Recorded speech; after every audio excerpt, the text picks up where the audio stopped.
नमस्ते प्यारे विद्यार्थियों, मैं doctor Maina Nirvan, associate professor in political science, government Dungar college Bikaner. राजनीति विज्ञान प्रथम वर्ष की क्लास में आपका स्वागत करती हूँ। राजनीति विज्ञान प्रथम वर्ष में आपका प्रथम पेपर होगा राजनीति विज्ञान के मूल आधार, और इस प्रथम पेपर का प्रथम अध्याय राजनीति विज्ञान की परिभाषा, क्षेत्र और प्रकृति। तो आज हम इसी प्रथम अध्याय के बिंदु राजनीति विज्ञान की परिभाषा पर विचार करेंगे। राजनीति विज्ञान मानव जीवन को प्रभावित करने वाले सर्वाधिक महत्वपूर्ण विषयों में से एक है, जो व्यक्ति के जीवन को जन्म से पूर्व और मृत्यु के पश्चात तक प्रभावित करता है। वैसे तो राजनीति विज्ञान अन्य समाज विज्ञान के अध्ययन क्षेत्रों के समान ही एक अध्ययन क्षेत्र है, किंतु यह अन्य समाज विज्ञान के अध्ययन क्षेत्रों से इस कारण अधिक महत्वपूर्ण हो जाता है कि यह अन्य समाज विज्ञान के अध्ययन क्षेत्रों से न केवल प्रभावित होता है और उन्हें प्रभावित करता है, बल्कि यह समाज विज्ञान के अन्य अध्ययन क्षेत्रों का नियमन और निर्देशन करता है। यानी अन्य समाज विज्ञान के क्षेत्रों पर यह आधिकारिक सत्ता का प्रयोग करने वाला विषय है। अतः राजनीति विज्ञान का अध्ययन अत्यंत महत्वपूर्ण हो जाता है, और राजनीति विज्ञान के विद्यार्थी होने के लिए नाते राजनीति विज्ञान क्या है, इसकी परिभाषा क्या है, इसका अध्ययन क्षेत्र क्या है, इसकी प्रकृति क्या है, आदि तत्वों को जानना और समझना हमारे लिए आवश्यक है। और आज हम इसी परिभाषा पर विचार करेंगे। तो राजनीति विज्ञान शब्द की उत्पत्ति के संदर्भ में हम बात करें तो राजनीति विज्ञान शब्द की उत्पत्ति हुई है अंग्रेजी भाषा के पॉलिटिक्स से। यानी राजनीति विज्ञान अंग्रेजी भाषा के पॉलिटिक्स शब्द का हिंदी रूपांतरण है, और ये पॉलिटिक्स जो शब्द है वह बना है यूनानी शब्द पॉलिस से। और यूनानी भाषा में इस शब्द का अर्थ है नगर राज्य। प्रारंभिक समय में यूनान में छोटे छोटे नगर राज्य हुआ करते थे, और ये पॉलिस शब्द या ये पॉलिटिक्स शब्द उन्हें नगर राज्यों की शासन व्यवस्था की ओर इंगित करता है। यानी उन्हीं नगर राज्यों की शासन व्यवस्था का उल्लेख हमारे सामने प्रस्तुत करता है। राजनीति विज्ञान की परिभाषा एक अत्यंत ही मुश्किल और कठिन कार्य है। जैसा कि सिज्विक ने कहा है कि आज वैज्ञानिक अनुसंधान के क्षेत्र में मुख्य शब्दों की शुद्ध, स्पष्ट और सुनिश्चित परिभाषा प्राप्त करना अत्यंत महत्वपूर्ण कार्य हो गया है। अतः राजनीति विज्ञान के संदर्भ में ऐसी शुद्ध, स्पष्ट शब्दावली का प्राय अभाव पाया जाता है। इस कारण हम कह सकते हैं कि राजनीति विज्ञान को कुछ शब्दों में पिरोना अत्यंत मुश्किल कार्य है। यानी कुछ शब्दों में हम राजनीति विज्ञान की परिभाषा नहीं कर सकते। राजनीति विज्ञान की परिभाषा अत्यंत ही मुश्किल है, और इसी कारण गार्डनर ने ये कहा है कि राजनीति विज्ञान की उतनी ही परिभाषाएं हैं जितने इसके लेखकों की संख्या है। जेलिनेक कहते हैं कि राजनीति विज्ञान के अतिरिक्त अन्य कोई ऐसा विज्ञान नहीं है जिसे अच्छी शब्दावली की इतनी अधिक आवश्यकता हो, क्योंकि राजनीति विज्ञान में एक शब्द को अनेक संदर्भों में प्रयुक्त किया जाता है, और प्रत्येक विद्वान अपनी अपनी विचारधारा, अपनी अपनी मान्यता के अनुसार शब्दों का चयन और प्रयोग करते हैं। अतः राजनीति विज्ञान में सर्वग्राह्य और स्पष्ट सुनिश्चित शब्दावली, तकनीकी शब्दावली का प्राय अभाव पाया जाता है। इस कारण राजनीति विज्ञान की परिभाषा निश्चित करने में एक बड़ी परेशानी हमारे सामने आती है। अध्ययन की दृष्टि से हम देखें तो राजनीति विज्ञान की परिभाषा को हम दो वर्गों में विभाजित कर सकते हैं। यानी अनेक विद्वानों ने अनेक आयामों से राजनीति विज्ञान की परिभाषा की है, जिन्हें हम 2 वर्गों में बांटते हैं। पहला है राजनीति विज्ञान की परंपरागत परिभाषा और दूसरा है राजनीति विज्ञान की आधुनिक परिभाषा। राजनीति विज्ञान की परंपरागत परिभाषा पूर्णतः ऐतिहासिक और संस्थागत है, यानी संस्थाओं को ऐतिहासिक संदर्भ में सामने रखते हुए राजनीति विज्ञान की परिभाषा करने का प्रयास किया गया है। और राजनीति विज्ञान की परंपरागत परिभाषा को भी हम 3 रूपों में देखते हैं, यानी विद्वानों ने 3 तरह से परंपरागत दृष्टिकोण के अनुसार राजनीति विज्ञान की परिभाषा करने का प्रयास किया है। सबसे पहला जो दृष्टिकोण है वह राजनीति विज्ञान की परिभाषा राज्य के रूप में करने वाला दृष्टिकोण है। इस दृष्टिकोण को मानने वाले पूर्व और पश्चिम दोनों ही तरह के विद्वान हैं, यानी पूर्व और पश्चिम दोनों तरह के विद्वानों को दोनों तरह के विद्वानों ने राजनीति विज्ञान को राज्य के संदर्भ में परिभाषित करने का प्रयास किया है। और इसमें हम गार्नर की परिभाषा देखें तो गार्नर ने राजनीति विज्ञान की परिभाषा करते हुए कहा है कि राजनीति विज्ञान का आरंभ और अंत राज्य के साथ होता है, यानी राजनीति विज्ञान एक ऐसा विषय है जो राज्य के साथ प्रारंभ होता है और राज्य पर ही खत्म हो जाता है, ये कहना है गार्नर का। ब्लंटसली ने राजनीति विज्ञान की परिभाषा करते हुए कहा है कि राजनीति विज्ञान वह विज्ञान है जो राज्य से संबंधित है और जो राज्य की मूलभूत स्थितियों, उसकी तात्विक प्रकृति, उसके विविध स्वरूपों तथा विकास को समझने तथा ग्रहण करने का प्रयास करता है। यानी ये एक ऐसा विषय है जो ये देखता है कि राजनीति विज्ञान की स्थितियां क्या है, उसकी मूलभूत प्रकृति क्या है, उसके तत्व क्या है, उसका संगठन कैसा हुआ है और इन्हें समझने और ग्रहण करने का प्रयास करने वाला विषय है, ये कहना है ब्लंटसली का। डॉक्टर आशीर्वादम ने राजनीति विज्ञान की परिभाषा करते हुए कहा है कि राजनीतिक शास्त्र राज्य विषयक ज्ञान की समग्रता एवं राज्य का अध्ययन है। यानी आशीर्वादम ये मानते हैं कि राजनीति विज्ञान एक ऐसा विषय है जो राज्य का अध्ययन समग्रता के साथ करता है। इसी तरह लॉर्ड एक्टन राजनीति विज्ञान की परिभाषा करते हुए कहते हैं कि राजनीति विज्ञान राज्य तथा उसके विकास के लिए अनिवार्य दशाओं से संबंधित है,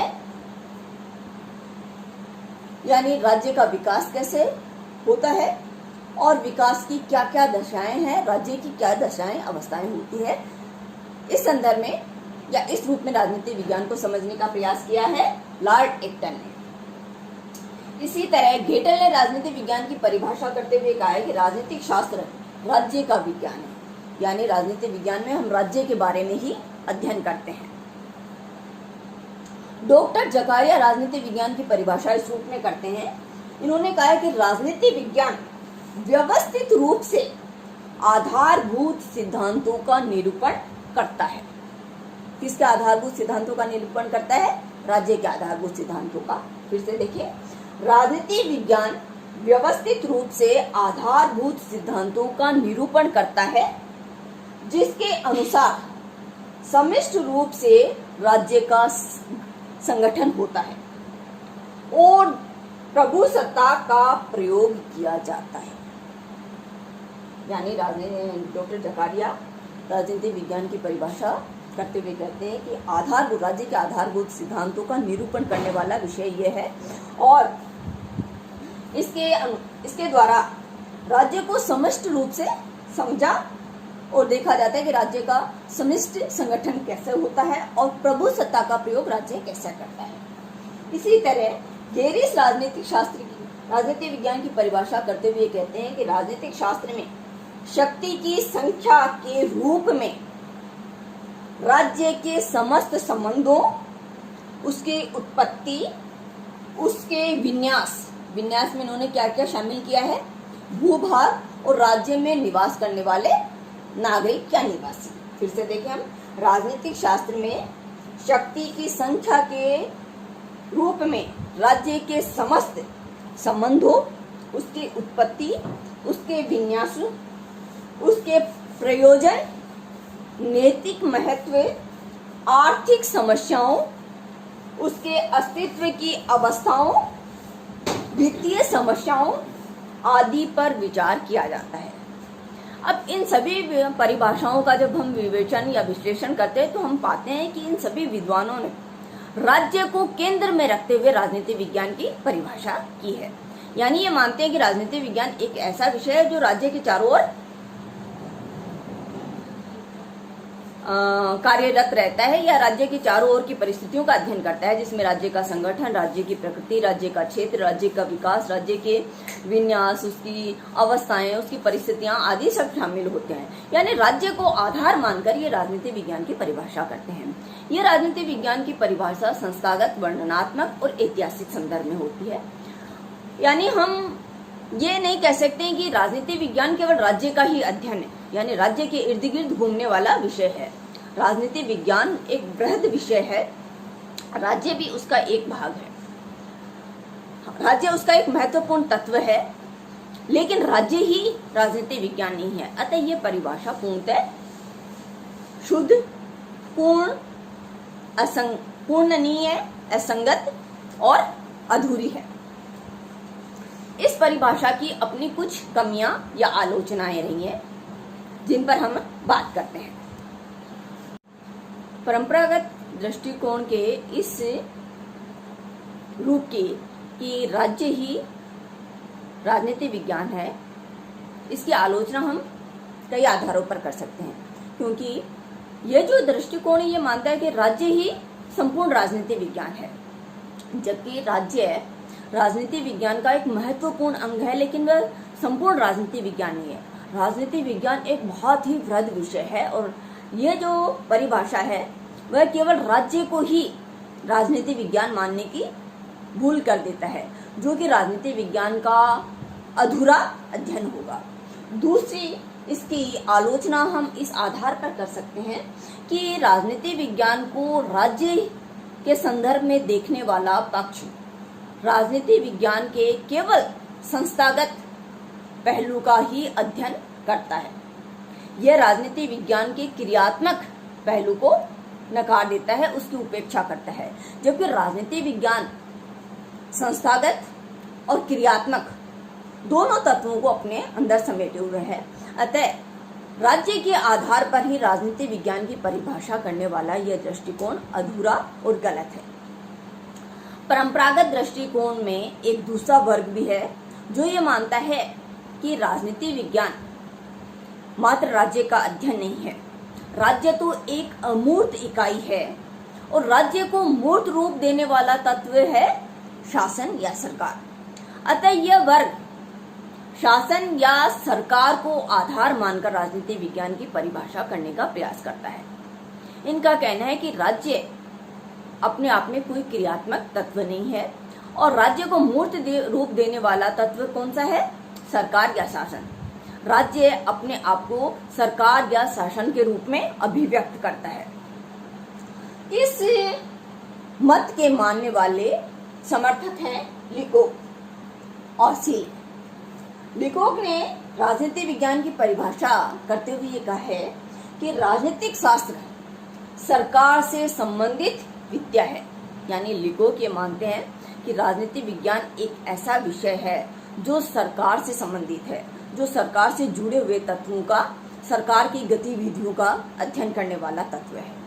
इसी तरह सीले ने राजनीति विज्ञान की परिभाषा सरकार के संदर्भ में करते हुए ये माना है कि राजनीति विज्ञान राज्य के क्रियाकलापों की शोध ठीक उसी भांति करता है जैसे अर्थशास्त्र संपत्ति की, जीव विज्ञान जीवन की, बीज गणित अंकों की तथा रेखा गणित विस्तार एवं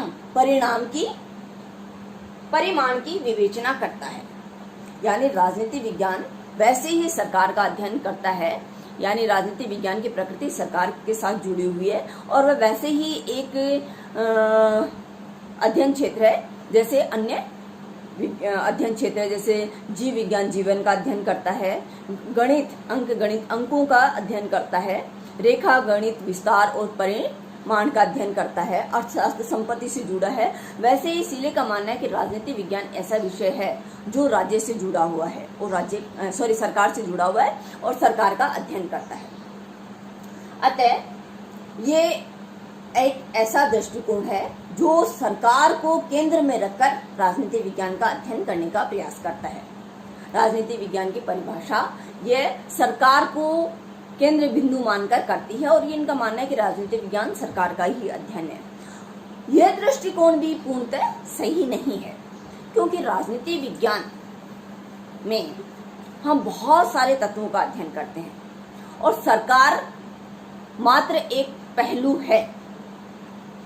राज्य को मूर्त रूप देने वाला एक तत्व सरकार है, लेकिन ना तो सरकार पूरी तरह राज्य है और ना ही वह पूरी तरह राजनीति विज्ञान है। राजनीति विज्ञान राज्य या सरकार से बाहर भी बहुत कुछ है, एक बहुत ही वृहद विषय है। अतः इसकी आलोचना हम इस आधार पर कर सकते हैं कि यह मात्र सरकार को केंद्र मानकर राजनीति विज्ञान की परिभाषा करता है। सरकार राज्य का मूर्त रूप देने वाला तत्व है, वह पूरी तरह राज्य नहीं है और ना ही पूरी राजनीति विज्ञान को अभिव्यक्त करने की क्षमता रखता है। दूसरा हम कह सकते हैं कि राज्य के बिना सरकार का अस्तित्व संभव ही नहीं है। सरकार तभी बनती है जब राज्य होता है, तो राज्य के आधार पर पूरे राजनीति विज्ञान को परिभाषित करना गलत है। ये पूरी तरह एकाकी और अपूर्ण परिभाषा है। सरकार राज्य को मूर्त रूप देता है, उसके अनेक क्रियाकलापों को संचालित करता है जिसे हम वास्तविक जीवन में देखते हैं। लेकिन राज्य के केवल क्रियात्मक पहलू ही नहीं होते हैं, राज्य के कई संस्थागत पहलू भी होते हैं जिनकी उपेक्षा सरकार को आधार मानकर की जाने वाली परिभाषाएं करती है। दूसरी इसकी आलोचना हम इस आधार पर भी कर सकते हैं कि राज्य सरकार का यह अध्ययन ही है, राज्य में सैद्धांतिक, क्रियात्मक और मानवीय तत्व भी शामिल है। सरकार का अध्ययन करने वाली परिभाषा राज्य के मानवीय तत्वों की और सैद्धांतिक तत्वों की अवहेलना कर देती है। अतः यह पूरी तरह सही परिभाषा नहीं है। तो ये राजनीति विज्ञान की परिभाषा करने के दो आधार हमने आज देखे। पहला आधार सरकार को, राज्य को आधार मानकर राजनीति विज्ञान की परिभाषा करने का प्रयास, और दूसरा सरकार को केंद्र में मानकर राजनीति विज्ञान की परिभाषा करने का प्रयास। उम्मीद है आपको ये पहलू राजनीति विज्ञान की परिभाषा का समझ में आया होगा। नेक्स्ट क्लास में हम आगे राज्य और सरकार दोनों का अध्ययन करने वाली परिभाषाओं के संदर्भ में चर्चा करेंगे।